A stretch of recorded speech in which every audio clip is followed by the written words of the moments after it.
Hi student, I am maths teacher Shivam. तो आज हम देखेंगे एक कॉमन सा टॉपिक है हमारे पास मैथमेटिक्स का, स्क्वायर रूट। स्क्वायर रूट किसी भी नंबर का कैसे फाइंड आउट करेंगे, ठीक है। तो इसको निकालने के हमारे पास दो तरीके होते हैं, एक होता है प्राइम फैक्टराइजेशन और दूसरा है लॉन्ग डिवीजन मेथड। तो आज हम देखेंगे इसको प्राइम फैक्टराइजेशन से, और जो दूसरा मेथड है डिवीजन मेथड, उससे देखेंगे हम किसी और वीडियो में। अब देखो, ये ऐसा टॉपिक है जो छोटी क्लासों में, जैसे बात करें अगर हम 8th क्लास की, तो 8th क्लास में तो डायरेक्ट चैप्टर है आपके पास स्क्वायर रूट, और उसमें इसके क्वेश्चन आते हैं direct square root find out करने के, ठीक है। वैसे भी ये एक ऐसा टॉपिक है बहुत जगह यूज होता है, जैसे कोई भी हमारे पास मैथमेटिकली कैलकुलेशन है, उसमें स्क्वायर रूट निकालना है, तो वहाँ पे हमें स्क्वायर रूट निकालना आना चाहिए किसी भी नंबर का, ठीक है। तो हम इसको सीखेंगे एग्जाम्पल से। तो सबसे पहले तो देखो, एक छोटा सा एग्जाम्पल लेते हैं हम। सबसे पहले हमने लिखा स्क्वायर रूट ऑफ 4, एक छोटा सा नंबर लिया 4, 4 का स्क्वायर रूट निकाल के देखते हैं। जैसे आपको मैक्सिमम बच्चों को पता है कि 4 का स्क्वायर रूट कितना होता है, 2। तो पहले तो देखो, सबसे पहले तो एक चीज़ का ध्यान रखना, स्क्वायर रूट कैसे कैसे लिखा जाता है। देखो, ऐसे भी लिखा हो सकता है कि स्क्वायर रूट ऑफ 4, और इसको देखो कैसे लिखते हैं हम शॉर्टकट में। कई जगह कई बुक्स में ऐसे लिखा होगा स्क्वायर रूट ऑफ 4, ठीक है, स्क्वायर रूट ऑफ 4। तो कई जगह पे इसको देखो इस साइन से लिखा होता है, ये साइन है वैसे स्क्वायर रूट का, ठीक है। अगर ऐसे लिखा है तो उसका मतलब क्या है, उसका मतलब है स्क्वायर रूट ऑफ 4 हमें फाइंड आउट करना है। तो देखो, उसके लिए क्या करना, बिल्कुल सिंपल है। जो भी नंबर दिया है उसकी प्राइम फैक्टराइजेशन कर देनी। तो जैसे 4 है, अब देखो प्राइम फैक्टराइजेशन कैसे करनी है। तो सिंपल, उसके लिए ये नंबर ऐसे लिखा और इसको ऐसे डिवाइड करना। अब देखो, प्राइम फैक्टराइजेशन का मतलब होता है किसी भी नंबर को प्राइम नंबर की टर्म में लिखना। उसके लिए मैंने अलग से भी वीडियो बनाई है, आप उसको जाके भी देख सकते हैं, नहीं तो देखो यहाँ पे समझते हैं। सबसे पहले देखो प्राइम नंबर की बात करते हैं। तो सबसे छोटा प्राइम नंबर कौन है हमारे पास, 2, 2 के बाद 3, 3 के बाद 5, 5 के बाद 7, 7 के बाद आता है हमारे पास 11, 11 के बाद है फिर 13, फिर 17, फिर 19, फिर 23। इस तरह से आपके प्राइम नंबर चलते हैं। अगर आपको प्राइम नंबर नहीं क्लियर, तो उस वीडियो का लिंक डिस्क्रिप्शन में, उसको जाके देख लें, वहां से आपको प्राइम नंबर क्लियर हो जाएंगे, ठीक है। अब देखो, प्राइम फैक्टराइजेशन का मतलब होता है कोई भी नंबर है हमारे पास, उसको उसके प्राइम फैक्टर की टर्म में लिखना। तो जैसे ये 4 है, इसकी प्राइम फैक्टराइजेशन कर देंगे। तो सबसे पहले कोई भी क्वेश्चन हो, आप लोगों ने ट्राई करनी सबसे छोटे प्राइम नंबर से। तो सबसे छोटा प्राइम नंबर है 2, ठीक है। तो 2 से इसकी प्राइम फैक्टराइजेशन करेंगे। अब देखो, 2 से देखेंगे इसको डिवाइड होगा कि नहीं होगा, तो बिल्कुल होगा। 2 2 ज़ा 4। तो जैसे 2 2 ज़ा 4, मतलब ऐसे नहीं लगे पता, तो देखो ऐसे डिवाइड कर सकते हैं 4 को 2 से, 2 2 ज़ा 4। तो यहाँ भी 2, यहाँ भी 2। अब दोबारा इसको कर दो, तो 2 1 ज़ा 2। तो 4 की प्राइम फैक्टरेशन जो आई हुआ है, देखो 2 इंटू 2, ठीक है। तो ये 2 इंटू 2 को भी अनरूट के साइन के अंदर ही रखना है। अनरूट भी बोलते हैं इसको और स्क्वायर रूट भी बोलते हैं, ठीक है। और तो नहीं है इसकी कोई भी प्राइम फैक्टर, यही है ना, तो 2 इंटू 2। अब देखो, ये निकाल रहे हम स्क्वायर रूट ऑफ 4।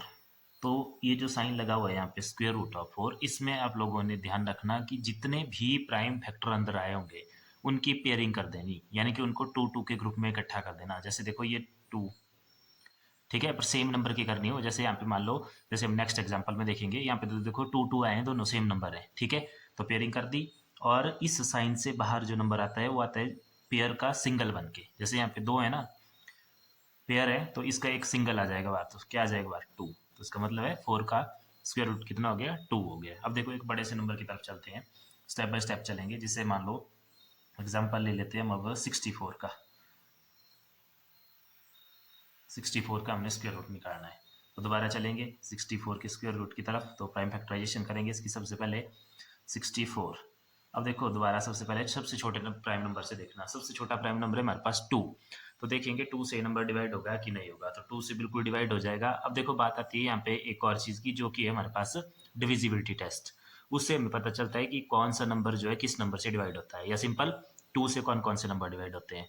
तो डिविजिबिलिटी टेस्ट की वीडियो की लिंक भी डिस्क्रिप्शन में है, आप उसको जाके देख सकते हैं। फिर ये कैलकुलेशन आपके लिए बिल्कुल आसान हो जाएगी, ठीक है। उसमें पूरा बताया गया है कि कौन कौन से नंबर 2 से डिवाइड होंगे, कौन कौन से 3 से, कौन से 5 से। वैसे हम यहाँ साथ के साथ डिस्कस भी कर लेंगे। तो देखो, 2 का डिविजिबिलिटी टेस्ट होता है जिन नंबर के लास्ट में 0 2 4 6 8 आए, वो नंबर 2 से डिवाइड होते हैं, मतलब इवन नंबर। जिनके लास्ट में 0 2 4 6 8 होता है, वो क्या होते हैं हमारे पास, इवन नंबर। तो यहाँ पे देखो 4 दिख रहा है, 2 से डिवाइड होगा, तो कर देते हैं डिवाइड। अब देखो 2 3 ज़ा 6 हो गया, 2 2 ज़ा 4 हो गया। अगर आपको ऐसे नहीं लग रहा है पता, आप साथ में डिवाइड भी कर सकते हैं। देखो 64 को 2 से डिवाइड कर दो, 2 3 ज़ा 6, 4 आ गया। टू टू ज़ा हो गया हमारे पास 4, तो इसका मतलब है 2 से डिवाइड करके आया हमारे पास 32, तो 32 यहाँ आ गया और 2 इधर। वैसे भी सिंपल है, देखो 2 3 ज़ा 6 एंड 2 2 ज़ा 4। अब देखो लास्ट में दोबारा 2 है, इवन नंबर है, 2 से दोबारा डिवाइड हो जाएगा।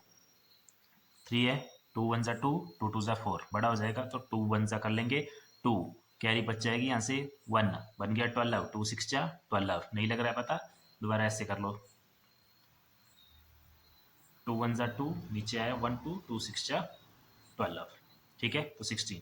अब देखो दोबारा 16 2 के टेबल में, 2 8 ज़ा 16, दोबारा 8, 2 4 ज़ा 8, दोबारा कर लो इसको 2 से, 2 2 ज़ा 4 और दोबारा 2 1 ज़ा 2। तो यहाँ पे अगर देखेंगे आप तो इसके जो प्राइम फैक्टर आए हैं वो आए, देखो ये साइन अब ऐसे रहेगा, ठीक है, सिर्फ 64 को चेंज कर रहे हैं हम, साइन वैसे का वैसे रहा। 64 को क्या लिखेंगे, अब इसके प्राइम नंबर की टर्म में लिखेंगे, या जो भी इसके प्राइम फैक्टर आए तो आए, देखो 1 2 3 4 5 6, 6 times 2, 2 multiply by 2 multiply by 2 multiply by 2 multiply by 2, 1 2 3 4 5 6, 6 ये आए थे तो 6 लिख लिए।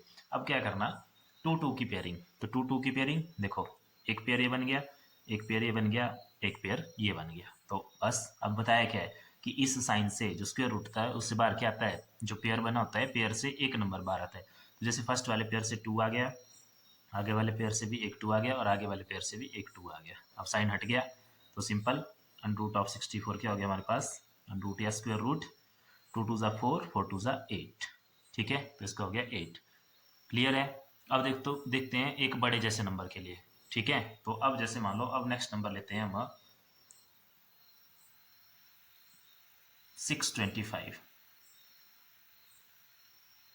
ठीक है, 625 के लिए देखते हैं हम, तो स्क्वायर रूट ऑफ 625, तो दोबारा इसकी क्या कर देंगे, प्राइम फैक्टराइजेशन कर देंगे 625 की, 625। सबसे पहले देखो 2 से ट्राई करेंगे, लेकिन लास्ट में आपको दिख रहा है यहाँ पे 5 है, यानी कि ये ऑड नंबर है, तो आपका 2 से डिवाइड नहीं होगा। नेक्स्ट देखेंगे 3 से, तो 3 का भी वैसे ही जैसे 2 का डिविजिबिलिटी टेस्ट है वैसे ही 3 का डिविजिबिलिटी टेस्ट है हमारे पास, कि जो भी नंबर दिया हुआ है उसकी डिजिट का सम कर देना, ठीक है। जैसे यहाँ पे क्या नंबर दिया हुआ है 6 2 5, तो इनको सम कर दो, 6 + 2 हो गया 8, 8 + 5 हो गया हमारे पास 13, ठीक है। तो फिर जो सम आएगा वो देखना कि 3 के टेबल में आता है कि नहीं आता। तो जैसे यहाँ पे सम आ रहा है 13, तो 13 3 के टेबल में नहीं आता है, तो ये 3 से डिवाइड नहीं होगा।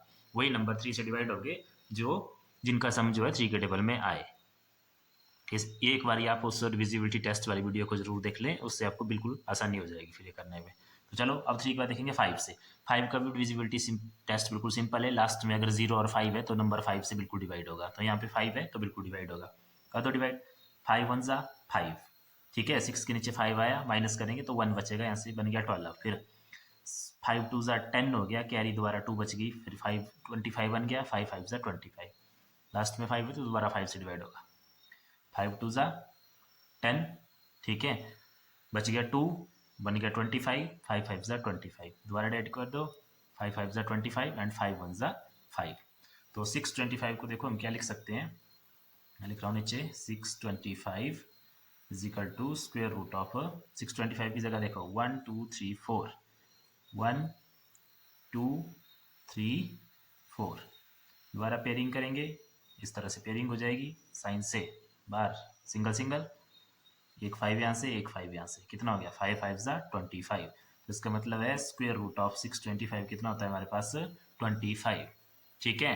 तो अगर देखो यहाँ पता नहीं चले कि ये कैसे आया, तो मैंने आपको बताया सिंपल हम इसको डिवाइड करके करेंगे। डिवाइड कैसे करेंगे, देखो 6 2 5, 5 से डिवाइड, 5 1 ज़ा 5, 1 2 6 2 ज़ा सॉरी 5 2 ज़ा 10, 2 5 5 5 ज़ा 25, तो आया हमारे पास 125, वही हमने यहाँ पे लिखा हुआ है, ठीक है। तो ये था 625। अब एक और नंबर देखते हैं थोड़ा और बड़ा, देखो अब नंबर है हमारे पास 1764, ठीक है। तो इसकी भी दोबारा सेम वैसे प्राइम फैक्टराइजेशन कर देंगे हम। तो चलिए करते हैं इसकी प्राइम फैक्टराइजेशन। तो सबसे पहले देखो लास्ट में आपको दिख रहा है नंबर के क्या है 4 है, तो 2 से डिवाइड हो जाएगा। 6 1 देखो 1 तो नहीं आएगा, छोटा है, तो क्या ले लेंगे 17, फिर 2 8 जा 16। तो देखो माइंड में सारी कैलकुलेशन करनी है। 17 के नीचे कितना आया 16, तो कैरी कितनी माइनस करके कितना बच गया हमारे पास 1, इधर कितना बन गया 16, तो दोबारा 2 8 जा 16, खत्म हो गया। फिर आगे रह गया 4, 2 2 जा 4, लास्ट में दोबारा 2, तो 2 से 2 4 जा हो गया देखो 8, 2 4 जा 8, 2 1 जा 2। अब लास्ट में आ गया 1, तो 1 अगर आ गया तो दैट मीन्स ये अब 2 से डिवाइड नहीं होगा। 3 से देखेंगे तो देखो 4 + 4 हो गया 8, 8 + 1 हो गया 9, 9 आ रहा है, 3 के टेबल में आता है तो 3 से डिवाइड हो जाएगा। 3 1 जा 3, कितना रह गया यहाँ से 1, आगे बन गया 14, तो फिर 3 4 जा 12, 14 के नीचे 12, कितना रह गया 2, बन गया 21, 3 7 जा 21। ठीक है। अब देखो दोबारा देखते हैं 3 से होगा कि नहीं होगा, तो सम कर लेते हैं। 1 + 4 हो गया 5, 5 + 7 12, 3 से हो जाएगा। 3 4 जा 12, 2 रह गया 27, 3 9 जा 27। अब जो 49 है देखो वो 3 से नहीं होगा, 3 से बाद चेक करेंगे 5 से, 5 से भी नहीं होगा, 5 के बाद चेक करते हैं 7 से, तो 7 7 जा 49, तो फिर लास्ट में 7 1 जा 7। तो जो इसके प्राइम फैक्टर आए वो आए देखो 2 × 2 × 3 × 7 × 7, 7 × 7। तो पेयरिंग कर दो, देखो 2 2 की पेयरिंग, यहाँ पे देखो एक और 3 और भी है, तो ये 3 एक और भी है यहाँ पे, ठीक है। तो ये 3 और 3 की पेयरिंग, और ये 7 और 7 की पेयरिंग, ठीक है। नहीं दिख रहा है तो चलो दोबारा से लिखते हैं इसको। 2 × 2 है, उसके बाद 3 × 3 है, उसके बाद 7 × 7 है, कर दो पेयरिंग। 2 × 2 3 × 3 7 × 7। तो पता है स्क्वायर रूट्स के साइन से पेयर में से सिंगल आता है बाहर, तो यहाँ से एक 2 आ गया, आगे से एक 3 आ गया, आगे से एक 7 आ गया। तुम्हारे पास आंसर कितना आ गया देखो, 2 3 जा 6, 6 7 जा 42, ये आ गया इसका आंसर 1764। ठीक है। और इससे पहले पढ़ा होगा आपने जैसे स्क्वायर, तो स्क्वायर हमें पता है ना, स्क्वायर क्या होता है, स्क्वायर होता है उसी नंबर को उसी नंबर से मल्टीप्लाई करना, और स्क्वायर रूट का उल्टा ही होता है हमारे पास स्क्वायर। ठीक है। मतलब अगर हम 42 का स्क्वायर करें तो हमारे पास आंसर कितना आएगा 1764, और अगर 1764 का स्क्वायर रूट करें तो आंसर कितना आएगा 42। देखो चेक